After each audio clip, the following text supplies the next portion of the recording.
কত লক্ষ ছেলের জীবনে এখন আর কোনো উদ্দেশ্য নাই, লক্ষ্য নাই, টার্গেট নাই, কিচ্ছু জানে না, কি করবে কিছুই বোঝে না, কিছুই জানে না সে। এই মোবাইলটাকে পাগল মাতাল বানায়। কত মেয়ের জীবন, চরিত্র, ইজ্জত, সতীত্ব নষ্ট হয়ে গেছে এই মোবাইলের আসক্তিতে।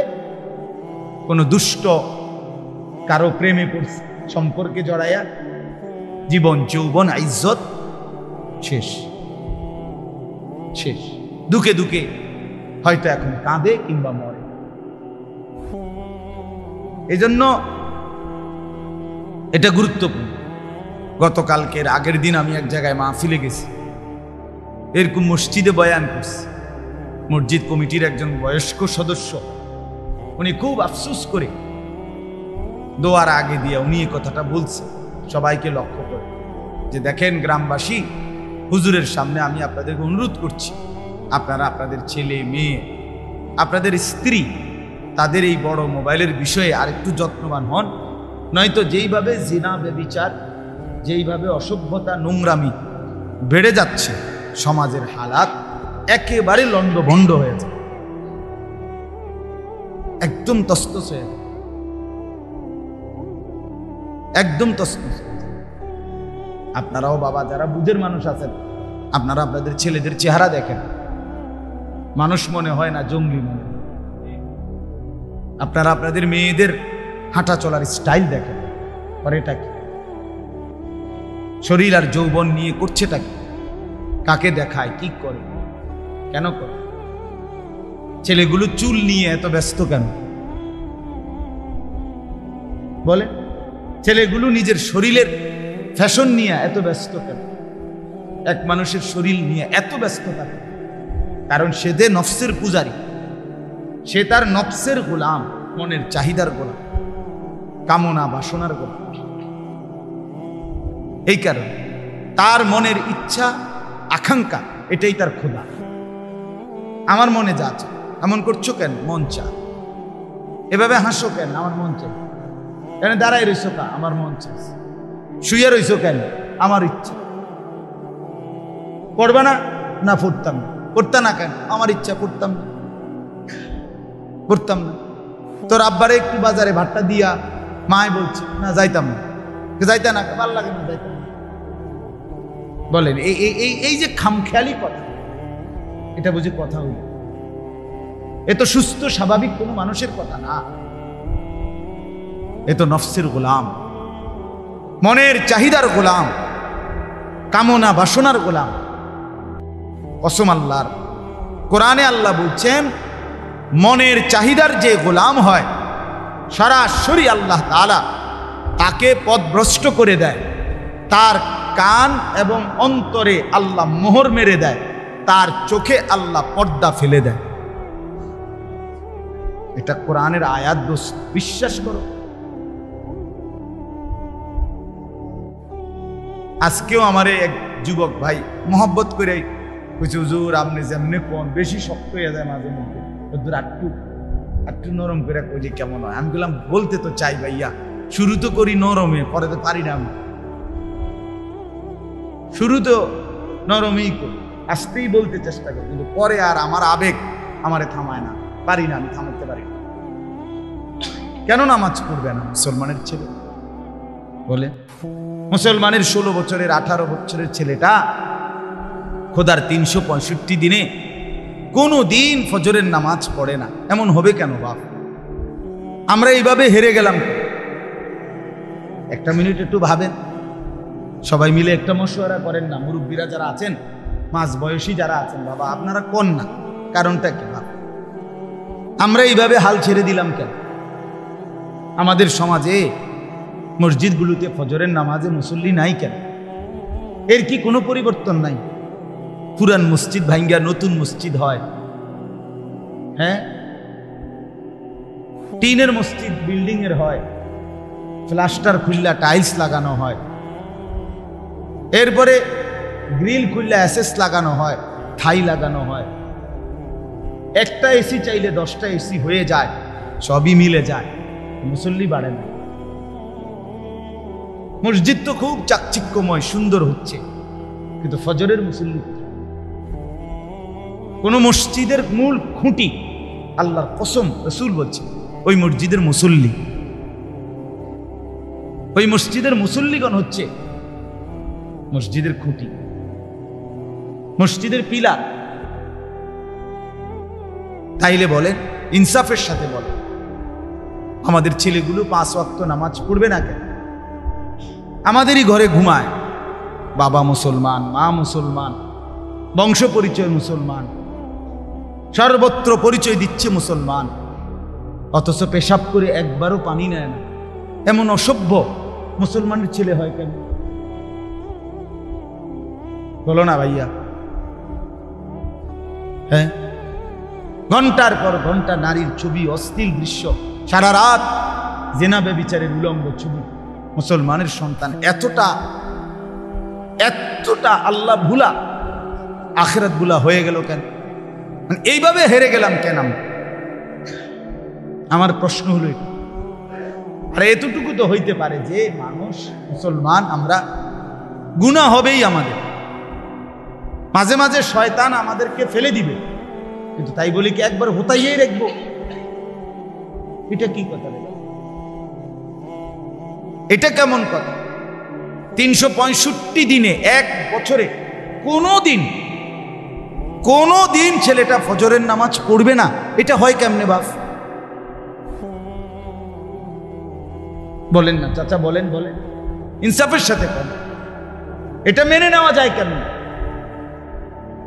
মুসলমানের ঘরে ওই জানোয়ার কেমনে ঘুমায়?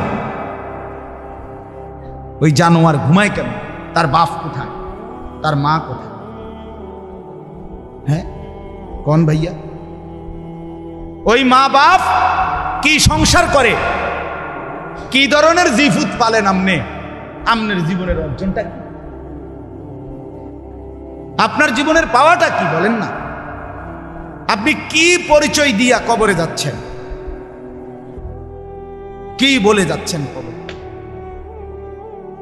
মুনকার নাকিরকে কি বলবেন? হ্যাঁ, ফেরেশতাদেরকে কি বলবেন? আখিরাতে রব্বে করিমের প্রশ্নের জবাবে কি বলবেন? আল্লাহ তাআলা জিজ্ঞেস করবে না? কথা বলেন না কেন? জিজ্ঞেস করবে না? ওয়াকিফুহুম ইন্নাহুম মাসউলুন। রব্বুল আলামিন বলবে, ফেরেশতারা প্রত্যেকটা বান্দাকে থামাও, একজন একজন করে থামাও। ইন্নাহুম মাসউলুন, এখন আমি আল্লাহর পক্ষ থেকে প্রত্যেককেই প্রশ্ন করা হবে, একজন একজন করে। কয়জন? হ্যাঁ, এখন আপনি কনসে কেমন মনোযোগ দিয়ে হইতেছেন আমার? ঠিক না? কোন না কথা কন, এই সময় এখন ভাল লাগছে। এখন আপনি দিল দিয়ে শুনতেছেন, দেখবেন আপনার দিলে অনুভূতি আসে। আল্লাহ আপনারে তৌফিক দান। এই জন্য বললাম, আল্লাহ বলেন একজন একজন করে জিজ্ঞেস করুন। ওয়াকুল্লুহুম আতিহি ইয়াউমাল কিয়ামাতি ফারদা। ফারদান মানে ওয়াহিদান, একজন। তোমাদের সকলকেই কিয়ামতের দিন আমি আল্লাহর কাছে আসতে হবে একজন একজন। কয়জন? কয়জন? ওয়াউরিদু আলা রাব্বিকা সাফফা। রব্বে কারীম বলে তোমাদেরকে সারিবদ্ধ করে আমি আল্লাহর সামনে একজন একজন করে পেশ করা হবে। ও ভাইয়া, এই নওজোয়ান, তোমরা আও আও, ওদেরকে জায়গা দাও। ভাইয়া সওয়াব হবে, কষ্ট করো। তোমরা যুবক ছেলে আসো, ভিতরে আসো। গরম কমে যাবে, গরমের ওয়াজ হবে এখন, এমনি গরম কমে যাবে ইনশাআল্লাহ। ইমানের দাবিতে গরম কমে যাবে ইনশাআল্লাহ। মুমিনের কাছে গরম লাগার কথা না। দেন একটু জায়গা করে দেন, ওইখানে পুরায় দেন। ও ছেলেরা আরো যাও না, আরো এদিকে যাও, ওইদিকে অনেক জায়গা আছে। ভাই দরজাটা খালি করে দেন, দরজার জায়গাটা। আসো না ভাইয়া, নওজোয়ান ভিতরে আসো, ভিতরে আসেন, ভিতরে।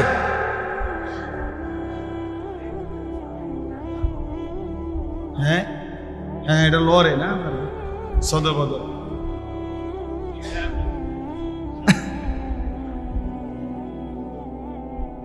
এই জন্য আমরা ভাবা দরকার। আমরা চলেন ভাবতে শিখি ইনসাফের সাথে, আমরা করছি কি, উচিত কি। আমাদেরকে কিন্তু আল্লাহর কাছে প্রশ্নের জবাব দিতে। সুম্মা লাতুসআলুন্না ইয়াউমাইদিন আনিন নাঈম, কোরআনের আয়াত স্পষ্ট। আল্লাহ তাআলা বলেন, আমার দেওয়া প্রত্যেকটি নিয়ামত সম্পর্কে তোমাদেরকে লাতুসআলুন্না, অবশ্যই জিজ্ঞেস করা, অবশ্যই জিজ্ঞেস করা। হাদিসের মধ্যে আছে, হযরত ওমর রাদিয়াল্লাহু তাআলা একবার 3 দিন উপাস থাইকা 2টা খেজুর আর একটু পানি পান করছে। নবী সাল্লাল্লাহু আলাইহি সাল্লাম বলছে, ইয়া ওমর, হে ওমর, আল্লাহি লা তুসআলু আন হাদান নাঈম, আল্লাহর কসম ওমর, এই যে নিয়ামত 2টা খেজুর আর একটু পানি পান করলা হাসরের ময়দানে, এর শুকর কি আদায় করেছো আল্লাহর কাছে, এই প্রশ্নের জবাব দিতে হবে। প্রতিটা খেজুর আলাদা জিজ্ঞেস করবে, প্রতিটা পানির ঢোক আল্লাহ তাআলা জিজ্ঞেস করবেন, বান্দা আমি দিয়েছিলাম, কি শুকর আদায় করেছো। নবী সাল্লাল্লাহু আলাইহি সাল্লাম ফাজাইলে আমালের মধ্যে আছে, হযরত ওমর রাদিয়াল্লাহু তাআলা আনহুর জামানায় একদিন ওমর রাদিয়াল্লাহু তাআলা আনহু ওনার কয়েকজন সাহাবী অনুসারী নিয়ে হাঁটতেছিলেন। তো একজন ভিক্ষুককে দেখতে পেলেন। লোকটা চোখে দেখে না, কানেও শুনে না, মুখেও কথা বলতে পারে না, বোবা, সারা শরীরের মধ্যে কুষ্ঠরোগী, শরীরের পুরাটাই পচে যাচ্ছে। তো এই অবস্থায় হাত পাইতে রাখছে। হযরত ওমর রাদিয়াল্লাহু তাআলা আনহু ওনার সঙ্গীদেরকে বললেন, আচ্ছা দেখো তো এই লোকটার মধ্যে আল্লাহর কোনো নিয়ামত আছে কিনা। তো সঙ্গীরা বললেন, আমিরুল মুমিনিন, কই থাকবে নিয়ামত, কই থেকে আইব নিয়ামত, কিচ্ছুই নাই বেটার। বেটা চোখে দেখে না, কানে শুনে না, কথা বলতে পারে না, সারাটা শরীর কুষ্ঠ রোগে পচে যাচ্ছে, তার আর আল্লাহর নিয়ামত কি পাইল আর। তখন হযরত ওমর রাদিয়াল্লাহু তাআলা আনহু বললেন, শোনো, বলো তো এই লোকটা নিয়ম মাফিক পেশাব পায়খানা করতে পারে কিনা। বলছে, হ্যাঁ অবশ্যই পারে। তো বললেন, এটা কি আল্লাহ তাআলার নিয়ামত নয়? তার মানে আমি আপনি আল্লাহ তাআলার দয়া, রহম, নিয়ামত ছাড়া কোন সেকেন্ড আছি? বলেন না বাপ, যুবক ভাই তোমরাও বলো ভাইয়া, আল্লাহ তাআলার দয়া ছাড়া কোন সেকেন্ড আমরা আছি? আমাদের সবার শিক্ষাগত যোগ্যতার সনদ জমা দেন, আমার প্রিয় জমা দেই। সবার জ্ঞান, বুদ্ধি, পড়ালেখা, সার্টিফিকেট একত্র কইরা গরমটা কমান। দাওরা pass, SSC pass, masters pass, কামেল পাস, সব একসাথে হইয়া গরম কমান পারবেন কেউ? আল্লাহ তাআলার দয়া ছাড়া, আল্লাহ তাআলার রহম ছাড়া, আল্লাহ তাআলার মেহেরবানি ছাড়া এক সেকেন্ড আমাদের জিন্দেগির কোনো বেঁচে থাকার সুযোগ আছে কি? এত বড় মালিককে ভুলে যাওয়া কেমন বেইনসাফি ভাইয়া, বলেন, কেমন জুলুমের কথা এটা। এত বড় আল্লাহকে কেমনি ভুলে যায়, এত বড় মালিককে কেমনি ভুলে যায়। এই জন্য আমি দয়া করে প্রথম কথা এটাই শুরু করলাম। আমি আমার 2টা আয়াত পড়ছি, এখন শুনাইতেছি আপনাদেরকে। বাকি প্রথম এই কথাটা বলি, আমার প্রতিদিন এটা আমার কোর্স, আমি এটা বলি যে আপনি আপনার ছেলে, আপনার মেয়ে, আপনার স্ত্রী এবং আপনার নিজের ব্যাপারে আরেকবার বাপ, আল্লাহ ভাই, আরেকবার ভাবেন যে আসলে যা করছেন, ওরা যা করছে, এটাই আমাদের মুসলমান হিসাবে করণীয় ছিল কিনা। আর এই অবস্থায় কবরে গেলে আমরা টিকব কিনা, আমাদের আখিরাতের কি হবে, আমাদের পরকালের কি, এটা আমরা ভাবা দরকার। মনে রাখবেন, সবসময় জরুরি একটা কথা মনে রাখবেন, আপনি, আপনার স্ত্রী, আপনার ছেলে মেয়ে, এরার থেকে আপনি আলগা হয়ে থাকতেন, একই হিসাব দিতে হবে।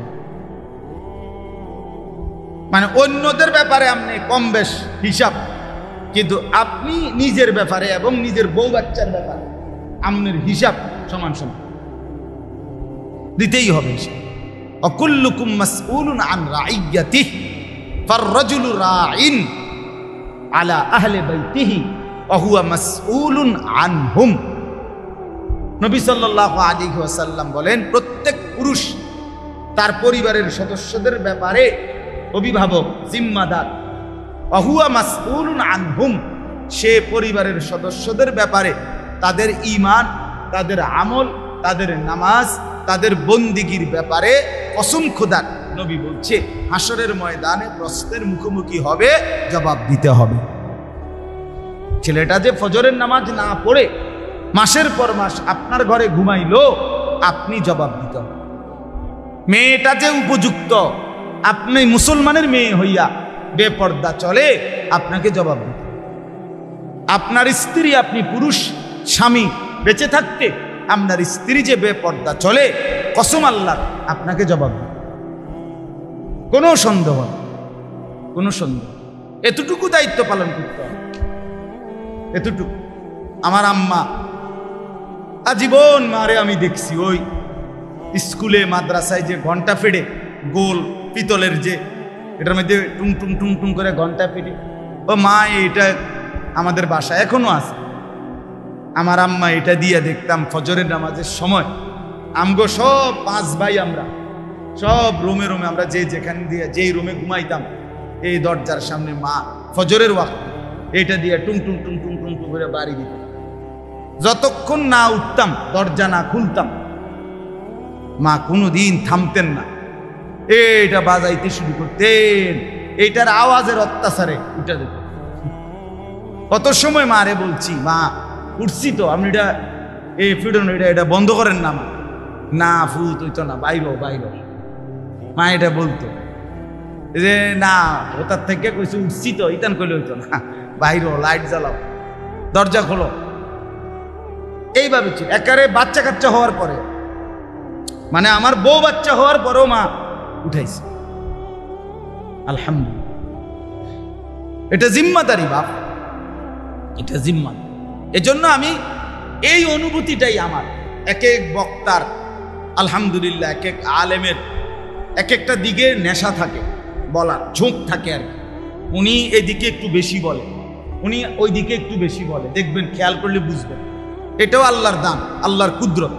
আল্লাহ তাআলা ইসলামের বহু বিষয়গুলোকে উলামায়ে কেরামের জবানে যারা বলে, তাদের মধ্যে যেন আল্লাহ কুদরতি সিস্টেমে ভাগ করে দেয়। এটা একটা সিস্টেম। আমার শায়েখ আল্লামা মুফতি মুশতাকুন নবী কাসিমি, আমনে হুজুরের বয়ান 1 ঘন্টা শুনবেন, দেখবেন জিকিরের কথা, তাসবিহের কথা উনি বলবেই বলবে, জেনেই থাকুক উনি, আবার এই জায়গাতে এলো। কথা বুঝছেন? আমার ঢালকানগর হজরত আরিফ বিল্লাহ হজরত মাওলানা শাহ আব্দুল মতিন বিন হুসাইন হজরতের বয়ান যেই শুনে দেখবেন, শুনে দেখেন যা বলে, এরপরে অটোমেটিকলি আইসা পড়বে, নজর হেফাজত করেন, নজর হেফাজত করেন, নজর হেফাজত। এটা উনি কইবেন, এনে এনে আইয়া পড়ে, আস্তে কথা এনে আইয়া। আমাদের যাত্রাবাড়ি হজরত আপনার আমাদের মুরব্বী বাংলাদেশের আল্লামা মাহমুদুল হাসান দামাত বারাকাতুহুল আলী যাই বয়ান করে, মূল বয়ান একটাই, ভাই সুন্নাত জিন্দা করো, সুন্নাত জিন্দা করো, সুন্নাত, আজান সুন্নত তরিকায় দাও, ইকামত সুন্নত তরিকায় দাও। সুন্নত জিন্দা করার এক ফিকির ওনার সারাক্ষণ কাজ করে। এটা একটা কুদরতি নিজাম। এজন্য আমি দিল থেকে এটা অনুভব করি যে আপনি আপনার পরিবার, আপনার ছেলে মেয়ের দিকে আরেকটু নজর দেন। এটা আপনার ডিউটি বাপ। খাট যদি নাও বানায় দেন, আমার আব্বা আমার ব্যক্তিগত ফ্যামিলির জন্য, আমার পরিবারের জন্য, আমি বিয়ে করারও, আমি 2008 সালে বিয়ে করছি, আমার আব্বা ইন্তেকাল করছে 2015 সালে, তাহলে কয় বছর হলো? 7 বছর পরে। তাহলে আমার আব্বা আমার ব্যক্তিগত খাট, ফার্নিচার, কোনো জিনিস আমার জন্য আলাদা কিনে দেয় নাই, বানাইয়া দেয় নাই। এরই মধ্যে আমার আব্বা ইন্তেকাল করছে, কিন্তু আমি আমার ঘরের সমস্ত ফার্নিচার আমি পরে বানাইছি। তাহলে আমার আব্বা, আপনার বাবা বা আপনি আপনার ঘরে আপনার ছেলের খাট পালং ফার্নিচার ফ্রিজ এসি দালান বিল্ডিং আল্লাহর কসম এগুলো যদি করে দিতে নাও পারেন কোনো অসুবিধা হবে না, এগুলো ওরা পরে করে নিবে। কিন্তু ওদেরকে যদি ছোটবেলায় আল্লাহর কোরআন থেকে বঞ্চিত করে দেন, নামাজ থেকে বঞ্চিত করে দেন, হালাল হারামের জ্ঞান থেকে বঞ্চিত করে দেন, চরিত্রহীনতার পথে মোবাইলের নেশায় অসৎ বন্ধুদের পাল্লায় এরে যদি ছেড়ে দেন, এরপরে ফিরাইয়া নেওয়া, এরপরে ফিরে আসা বহুত কঠিন। আপনারও জ্বালাইবে, খেতে নিজেও জমি। অর্থাৎ প্রত্যেক গুনার কারণে তারও গুনাহ হবে, আপনার আমল নামার মধ্যে কবরে গেলে আপনি মাটির তলে যদি ফাউডার হইয়া যান, মাগার আপনার ছেলের গুনার কারণে, আপনার খামখেয়ালির কারণে, আপনার গাফলতির কারণে, না শিখানোর কারণে আপনার আমল নামাতেও গুনাহ জন্ম। তেও ফিডা খাইব, আমনও ফিডা খাইব। খামখেয়ালি করলে হবে। এই জন্য আমরা মুসলমান, আমরা জানোয়ার না, আমরা হিন্দু, আমরা খ্রিস্টান না, আমরা নাস্তিক না, আমরা মুসলমান। আমাদের চলাফেরা, আমাদের ফিকির, আমাদের চিন্তা চেতনা ভিন্ন রকম, ভিন্ন রকম। বেঈমানের ফিকির ঘর বাড়ি দালান, পদ পদবি, চাকরি বাকরি, গাড়ি বাড়ি, জায়গা জমি, এতটুকু শুধু নিয়ে চিন্তা করা, এটা বেঈমানের পরিচয়, এটা বেঈমানের ফিকির। আর মুসলমান তাকে বলে, ইমানদার তাকে বলে আল্লাহর কসম যে স্ত্রী সন্তান এবং নিজের জীবনের ব্যাপারে ঈমান আমলের ফিকির করে। আমার নামাজ আমার ছেলের নামাজ, আমার নামাজ আমার মেয়ের নামাজ, আমার স্ত্রীর নামাজ। আলহামদুলিল্লাহ, আল্লাহর দয়ায় আমি ফজরের নামাজে উঠবার সময় চেষ্টা করি বিবিকেও তুলতে, মেয়েকেও তুলতে, যতক্ষণ না উঠে দাঁড়ায় থাকে। এরপরে ছেলেটাকে নিয়ে মসজিদে যাই। 7 বছরের ছেলে আমারও আলহামদুলিল্লাহ আমার সাথে মসজিদে ঢুকি ফজরের নামাজ। আবার সালাম ফিরেই আপনি আমার মসজিদের ইমাম সাহেবের খবর লন, আমার বাসার সামনে নাম্বার দিই, জিজ্ঞাসা করে। আমি সালাম ফিরেই 2 রাকাত ফজরের সবসময় আমার অভ্যাস, সাথে সাথে আমি আবার ঘরে ফিরে আসি। দাঁড়া মসজিদে বসি না আর কি। কেন বসি না? আবার এসে দেখি বউ বাচ্চা উঠছি না। কথা বুঝছেন না? হইতে পারে উঠে নাই, হইতে পারে উঠতেছে, হইতে পারে না এরকম, তো আবার উঠে। কারণ আমাকে, এটা আমার জিম্মাদার, এটা আমার জিম্মাদার। আমি যেমন আমার ফজরের নামাজের ব্যাপারে আল্লাহর কাছে হিসাব দিতে হবে, আমার অধীনস্থ এই বিবি বাচ্চার ফজরের নামাজের ব্যাপারেও আমাকে কি দিতে হবে? এই কথাটা বুঝেন বা। ওয়া'মুর আহলাকা বিস-সালাহ ওয়াসতাবির আলাইহা, কোরআনের আয়াত। আল্লাহ তাআলা বলেন, হে নবী, আপনি আপনার পরিবারের সদস্যদেরকে নামাজের আদেশ করুন এবং আপনি নিজেও নামাজের উপরে মজবুত থাকুন। তো তাহলে নিজেকে নামাজ পড়তে বলছে, বলছে, কথা বলেন না কেন? আপনিও নামাজের উপরে মজবুত থাকুন, তাহলে আপনাকে নামাজ পড়ার কথা বলছে। আর পরিবারের সদস্যদেরকে নামাজের আদেশ করুন, এটা বলছে আপনারে। তাহলে এটা আপনারে কইছে তো, বুঝছেন নি কথা? তাহলে এটা দায়িত্ব কখন পালন করবেন? তের নমাজতে পড়লে পড়ো, বাবুরে আমার বিদেশ পাঠানো দরকার, আমি বিদেশ পাঠাইছি, এটিনি কথা। হ্যাঁ, আমি বাবুরে 12 লাখ টাকা সুদে লইয়া বিদেশ পাঠাইছি, এখন যদি এবার নামাজ না পড়ে আমি কিনতাম। আপনি কিনতেন মানে চিরা খাইবেন, বন দিয়া চা দিয়া ভিজাই খাইবেন, কথা বুঝছেন না? ডাইরেক্ট বন খাইলে তো আপনার কষ্ট হইব, মানে চা দিয়ে ভিজাইয়া বন খাইবেন, আপনি কিনবেন মানে? আপনার দায়িত্ব হলো সুদে 12 লাখ টাকা নিয়া ফুদ বিদেশ পাঠান, এই জন্যই তো আপনি বাপ, ঠিক না? এটাই তো কথা ছিল না? কথা বলেন না কেন?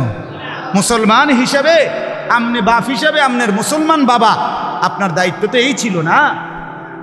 আপনি কিস্তি লইয়া সুদে টাকা নিয়া, লোন নিয়া বাড়ি করে দিতে হবে, বিল্ডিং করে দিতে হবে, এটাই তো আপনার দায়িত্ব না?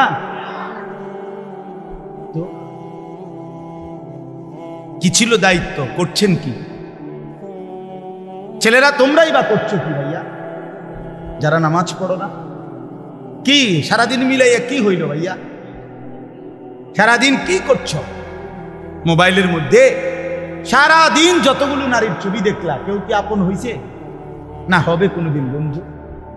হিন্দি সিনেমার নর্তকী, তারে দিয়ে তুমি কি করবা? বাংলা সিনেমার নর্তকী, তারে দিয়ে তুমি কি করবা বন্ধু?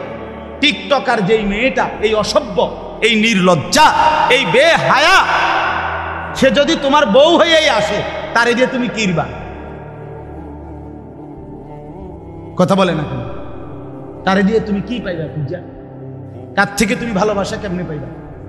আল্লাহ তাআলা বলছেন, হালাল পবিত্র স্ত্রীর মধ্যে আমি আল্লাহ ওয়াজআলা বাইনাকুম মাওয়াদ্দাতান ওয়া রাহমা, আমি যাকে তোমার স্ত্রী হিসাবে হালাল বানিয়েছি তার মধ্যে আমি আল্লাহই তোমাদের স্বামী স্ত্রী উভয়ের জন্য ভালোবাসা এবং দয়া মায়া আমি তৈরি করে দিয়েছি। আমি দিয়েছি। এজন্য বাপ নিজের জীবন নষ্ট না করে, হায়াত নষ্ট না করে। ছেলেরা অনুরোধ করছি ভাইয়া, অনেক ছেলে মাশাআল্লাহ এই প্রচন্ড গরমের ভিতরেও আপনারা আসছেন, আল্লাহর ঘর মসজিদে মহব্বতে বসছেন। আমি আপনাদের এই ভালোবাসাকে কদর করি, মহব্বত করি, সম্মান করি। আপনারা এই ভালোবাসার দাবিতে বসলেন। আপনাদের কাছে অনুরোধ, ছেলেরা তোমাদের কাছে অনুরোধ, হায়াতের কদর করো ভাইয়া। জিন্দিগি যেন নষ্ট না হয়। আর কোনোদিন রাত ফিরবে না, আর কোনোদিন দিন ফিরবে। কত মানুষ রমজানের 2 মাস আগে থেকে দোয়া করছিল রমজানের আশায়, আল্লাহুম্মা বারিক লানা ফি রাজব ওয়া শাবান ওয়া বাল্লিগনা রমাদান। কিন্তু এই দোয়া করতে করতে অনেকে কবরে চলে গেছে, যায় না। যতজন দোয়া করছে সবাই রমজান পাইছিল? কত আল্লাহর বান্দা রমজান তো পাইছে কিন্তু শেষ করতে পারে। আমি যেদিন ইতিকাফ করছি শেষ 10 দিন আমার শায়েখ আল্লামা মুফতি মুশতাকুন নবী কাসিমি হুজুরের সাথে আমরা এক মসজিদে প্রায় 12 থেকে 1300 লোক ইতিকাফ করছি, 5 তলা মসজিদে একসাথে। আলহামদুলিল্লাহ। এমনি আদিয়া মাইক প্রায় দূর দূর করে জায়গা দিচ্ছে, সিঁড়ির তলের মধ্যেও 9-10 জন ঘুমাইছে। এত কষ্ট করেছিলাম, সবাই ছিল। তো ওইখানে দেখছি শেষ দিনও ওই মহল্লায়, যেই মহল্লা আমার শায়েখের মাদ্রাসা সুদন্যপুর কোটবাড়ি, ওইখানে শেষ দিন, এই যেদিন রোজা শেষ হবে 30 রমজান, সেদিনও মাইকে শুনতেছি যে আসরের নামাজের পরে জানাজা। তাহলে ওই লোকটা, যেই লোকটার শেষ দিন আসরের নামাজের পরে জানাজা হয়েছে, সে তো পূর্ণ রমজান পাইল। তাইলে আল্লাহ তাআলা দয়া করে আমাদেরকে হায়াত দিলেন, আমরা রমজান পর্যন্ত পৌঁছলাম। আল্লাহ তাআলা রহমত, মাগফিরাত, নাজাতের সুযোগ আমাদেরকে দিলেন, রহমতের দুয়ার খুলে দিলেন, জান্নাতের দুয়ার খুলে দিলেন, জাহান্নামের দরজা বন্ধ রাখলেন, শয়তানকে শিকলে বন্দী করলেন। অসংখ্য অগণিত নেকি আপনার বহু গুণে বাড়িয়ে দিলেন। এত কিছুর বিনিময়ে আপনি রমজান পরবর্তী অল্প সময়ের ব্যবধানে সব ভুলে গেলেন। আবার আগের মতো বিড়ি, সিগারেট, চা, আড্ডা, টেলিভিশন, নাচ, গান, সিনেমা। যুবক ভাই, তোমরা নর্তকীর ছবি দেখা, মোবাইলে, ফেসবুকে অথবা নারীর ছবিতে আসক্ত হয়ে গেলা। আবার গান বাদ্য, ঢোল, তবলা, বেহালা, আবার ড্যাকসেট, আবার সুদের ব্যবসায়ী, সুদ, ঘুষ, মিথ্যা, ওজনে কম দেওয়া। হায় মুসলমান, মাঝখান দিয়ে যে এত বড় একটা রমজান আসলো গেল, এত বড় রমজান, এত সুযোগ, এত কিছু আমাদেরকে কোনো পরিবর্তন করাইতে পারলো না? আমাদের জীবনে কি কোনো নড়াচড়া আনলো না? কি হলো তাইলে? কি হলো তাহলে? এত বড় শবে কদর আমাদের জীবনে কোনো পরিবর্তন আনলো না। এই জন্য দয়া করে ভেবে দেখেন, ইনসাফের সাথে ভেবে দেখেন। আল্লাহ তাআলা আমাদেরকে বুঝ দান করেন, আল্লাহ তাআলা আমাদেরকে ফিকির দান করেন। ফিকির দরকার, ফিকির দরকার। জবানটা জিকিরওয়ালা দরকার, দিলটা ফিকিরওয়ালা দরকার, কপালটা সেজদাওয়ালা দরকার, চোখটা কান্নাওয়ালা দরকার। আল্লাহ আমাদেরকে এমন হওয়ার তৌফিক দান করে। চলেন 2টা আয়াত যে পড়ছি, সংক্ষেপে এবার এই 2 আয়াতের কথা বলি। কোরআনুল কারীমের সূরা তাওবা 9 নম্বর সূরা, 10 নম্বর পারা, 81-82 এই 2 আয়াত আমি আপনাদের সামনে পড়েছি। আর অল্প একটু সময় এই 2 আয়াতের কথা বললেই ইনশাআল্লাহ আমার কথা শেষ। প্রিয় নবী সাল্লাল্লাহু আলাইহি ওয়াসাল্লাম মক্কা থেকে হিজরত করে মদিনায় গিয়েছেন না? মক্কায় 13 বছর ইসলামের দাওয়াত দিয়েছেন। এই 13টি বছরে নবী সাল্লাল্লাহু আলাইহি সাল্লামের উপরে মক্কার কাফেররা, কুরাইশরা দিন রাত নবীজি এবং তার অনুসারীদের উপরে সীমাহীন জুলুম, নির্যাতন, অত্যাচার করেছেন।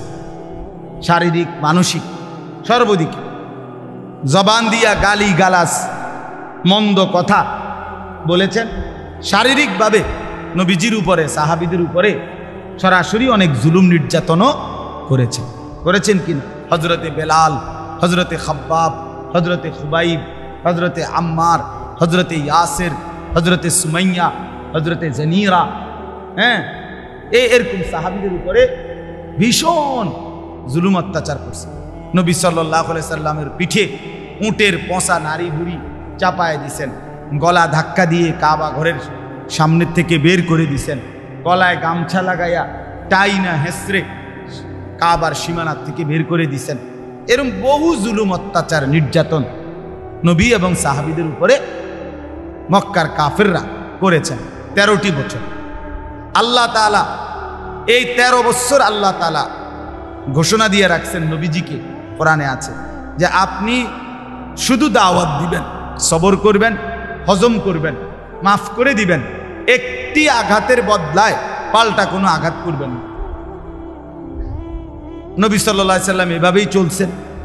এরপরে 13 বছর পরে হিজরত করে মদিনায় গেছেন। মদিনায় যাওয়ার 6 মাসের মাথায় আল্লাহ তাআলা এবার বললেন, এই 13.5 বছর পর, মক্কার 13 আর মদিনায় কত? 6 মাস। তো 13.5 বছর পরে আল্লাহ তাআলা এবার বললেন, উদিনা লিল্লাযীনা ইউকাতিলুনা বিআন্নাহুম যুলিমু। বন্ধু, গত 13.5 বছর আপনি এবং আপনার অনুসারীদের উপরে ভীষণ জুলুম হয়েছে। এইবার থেকে আমি আল্লাহ বাকিটা সময় আপনাকে সরাসরি জিহাদ করার, যুদ্ধ করার অনুমতি দিলাম। এবার শুরু করেন, একদম একটা আঘাতের বদলা ফিরাই দিবেন, পাল ট্রাম করে মারবেন। আপনাকে অনুমতি দিলাম, চলেন এবার আপনি যুদ্ধ শুরু করেন, জিহাদ শুরু করেন, আল্লাহর জন্য জান মালের কুরবানি শুরু করেন। নবী সাল্লাল্লাহু আলাইহি সাল্লাম সাহাবীদেরকে নিয়ে শুরু করলেন যুদ্ধ।